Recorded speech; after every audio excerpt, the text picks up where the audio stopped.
Hello दोस्तों, राधे राधे। कैसे हैं आप सब लोग? आशा है सब अच्छे होंगे, खुश होंगे, व्यस्त होंगे। तो हो रहा है दोस्तों दोपहर का टाइम और करीब बज रहे हैं 12। तो दोस्तों अभी देखिए मैं आ गई थी, मैं गई थी मार्केट में। तो बाहर से मैं साड़ी जो लाई थी फाल लगाने के लिए कल, वो मैं देख के चली आई हूँ, आज ले गई हूँ। और अभी देखिए हो रहा था कपड़ा, मैंने तब अभी आके मैंने डाला है, मैंने फैला दिया है धुल करके।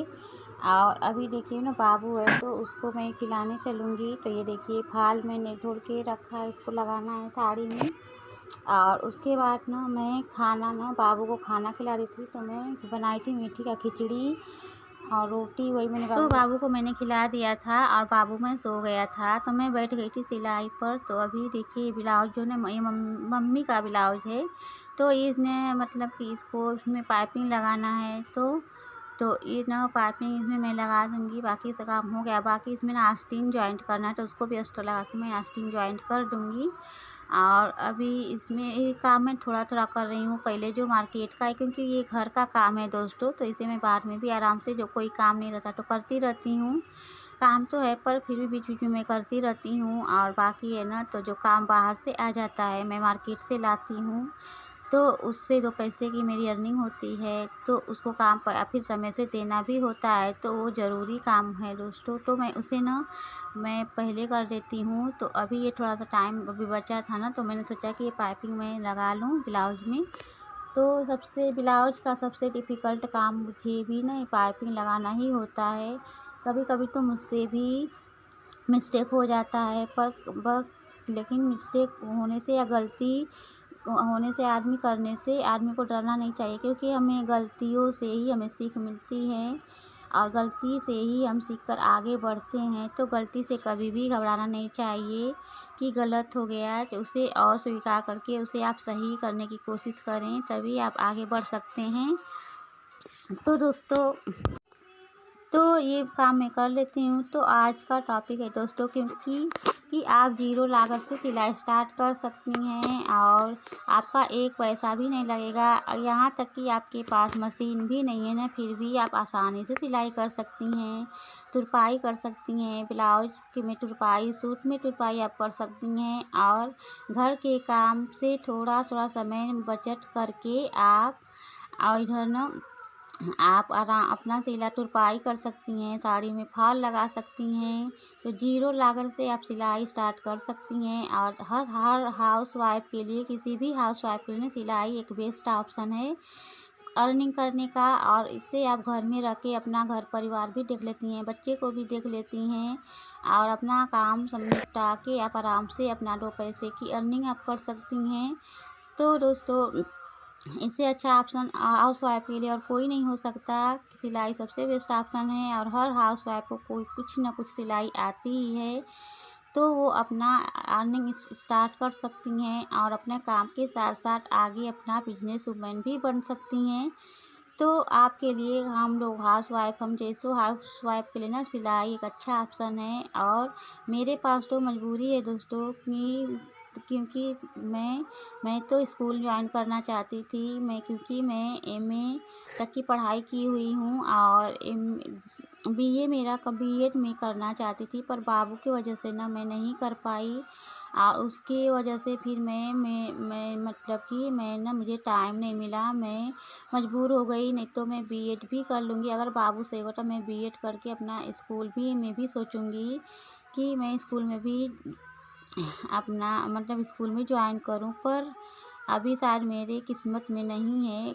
बहुत कितने ना मजबूर कहते हैं ना कि किस्मत के आगे हम मजबूर हो जाते हैं, तो वही मेरी किस्मत है।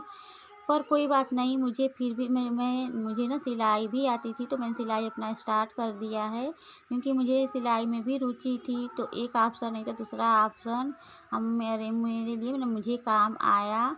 तो आप हमेशा, आपको कुछ न कुछ अगर हिम्मत है, आप में हुनर है, अगर आप में हिम्मत है ना, तो आप कोई ना कोई ऑप्शन ज़रूर निकाल लेंगी अपने काम के लिए, अपना आगे बढ़ने के लिए। तो मेरे साथ भी ये हुआ है। देखिए मैं नहीं अभी पढ़ा सकती, मैं मजबूर हूँ बच्चे की वजह से, लेकिन मैं अपना दूसरा सिलाई का काम मैंने स्टार्ट कर दिया है। और काम के साथ-साथ मैं सिलाई भी कर लेती हूँ, तो मुझे एक संतुष्टि सी मिलती है कि चलो मैं कुछ तो कर रही हूँ। और धीरे धीरे मैं सिलाई के काम को ही तब तक आगे बढ़ाऊँगी जब तक कि मेरा बाबू मतलब सही नहीं हो जाता। उसके बाद फिर मैं आगे की सोचूँगी।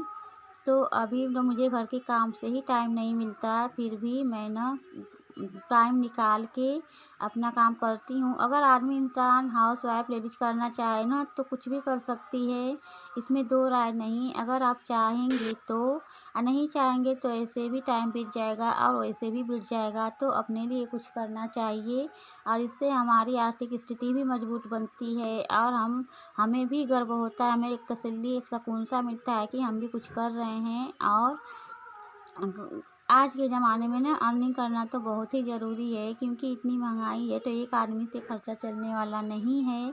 और इधर मेरे पास तो बहुत ही मजबूरी है, बाबू की दवा है, घर का खर्चा है और भी कुछ में जो भी है खर्चा तो आप लोग जानते ही हैं कि आज के महंगाई के ज़माने में कितना मुश्किल है। तो एक आदमी के करने से नहीं हो सकता, तो कितना एक आदमी करेंगे। और मान लीजिए हमारे पति हैं तो कितना करेंगे, और तो हमको भी सहयोग करना ज़रूरी होता है। तो दोस्तों, तो यही है कि हर स्त्री को कुछ ना कुछ करना चाहिए। और ये देखिए अभी ना बाबू जग गया था ना, तो मैं बाबू को ले आके नाश्ता करा देती हूँ। मैं सुबह शाम को चाय बनाई थी, तो हो रहा है शाम का टाइम, तो बाबू जग गया था तो उसे मैं नाश्ता करा देती हूँ। और आज है दोस्तों शनिवार, तो मैं बना रही हूँ खिचड़ी। ये देखिए, तो मैं पहले दाल बैठा दी हूँ, तो दाल में बैठा के बाबू को निकाल देती हूँ। बाबू को दाल पिला दूँगी, उसके बाद इसमें मैं डाल दूँगी चावल। तो शाम को यही मतलब रात में खाना रहेगा खिचड़ी और बाकी रोटी यही रहेगी। तो आज ना मैं ज़्यादा मतलब कि क्योंकि शाम को लाइट कट गई थी ना, तो मैं ज़्यादा शूट नहीं कर पाई थी। बस मैं चावल इसमें मैंने बैठाया था और उसके बाद ना लाइट कट गई और लाइट आई थी 9-10 बजे, तो तब तक इन्होंने सब लोग मतलब आ गए थे। तो मुझे भी नींद लग रही थी, क्योंकि मैं 4 बजे सुबह में ही जगती हूँ, तो मुझे नींद लग रही थी ना, तो फिर मैं भी सो गई थी। और उसके बाद 10-11 बजे तक मैं सो गई थी और बाकी बर्तन वर्तन जो धुलना था तो मैं धुल चुकी थी। तो रात में मैं बर्तन धुल के ही सोती हूँ। बाकी का कपड़ा था तो मैं कपड़ा भी मुझे धुलना था, तो कपड़ा भी मैं ना धुल दूँगी, क्योंकि बाबू का भी कपड़ा निकलता है तो उसे धो देती हूँ। और बाकी है तो बाकी जो उनके पापा का भी रहता है, तो बाकी जो कपड़ा मैं ना रात में ही धुल देती हूँ, तो सुबह मुझे आसानी होती है। और तो दोस्तों, आज तक का इतना ही ब्लॉग है, तो मिलते हैं कल एक प्यारे से ब्लॉग के साथ। तब तक के लिए अगर आपको हमारा ब्लॉग थोड़ा सा भी अच्छा लगे, हमारी बातें अच्छी लगी, तो प्लीज़ चैनल को लाइक शेयर कमेंट कीजिएगा, सब्सक्राइब कर लीजिएगा। मिलते हैं कल एक प्यारे से ब्लॉग के साथ, तब तक के लिए खुश रहिए, व्यस्त रहिए। Thanks for watching, bye bye.